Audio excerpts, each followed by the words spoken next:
தக்காளி தயிர் பச்சடி, அதுக்கு கடுகு, உளுத்தம்பருப்பு, பச்சை மிளகா அதெல்லாம் தாளிச்சுட்டு தக்காளியை நல்லா வதக்கணும்.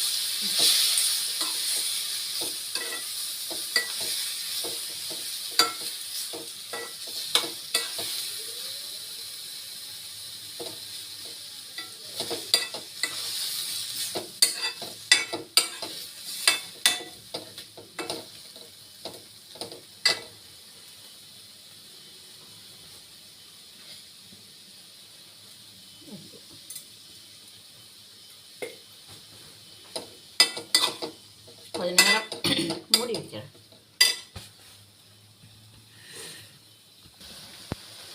தக்காளி நல்லா வதங்கி எடுத்து இது நல்லா கூல் ஆனதுக்கு அப்புறமா தயிர் குத்தணும். அதில் குத்தி பச்சை கொத்தமல்லி போடணும்.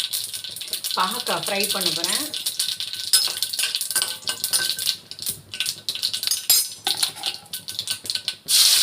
பாகக்காயை கட் பண்ணி உப்பில் பெசரி வைக்கணும் கொஞ்சம் நேரம்.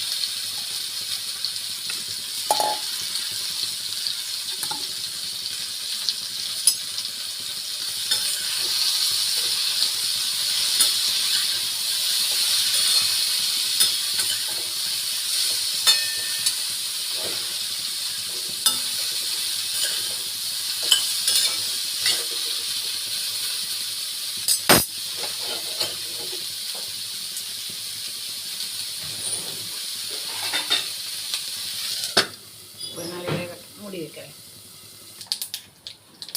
பரங்கிக்காய், சக்கரவள்ளி கிழங்கு அரைச்சி விட்ட குழம்பு இதுக்கு தாளிச்சிட்டு வேக வச்ச பரங்கிக்காய், சக்கரவள்ளி கிழங்கு தோலோடு போட்டால் நல்லா இருக்கும்.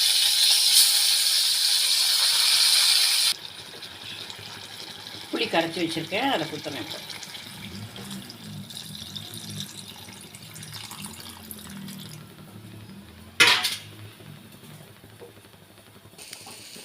பாகக்காய் நல்லா ஃப்ரை ஆகிட்டு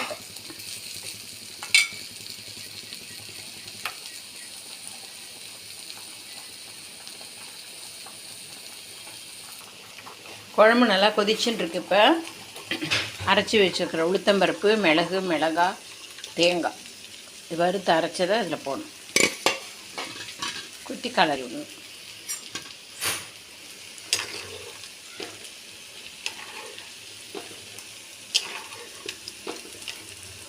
ஒரு கொதி வந்ததும் அடுப்பை ஆஃப் பண்ணிட வேண்டியதான்.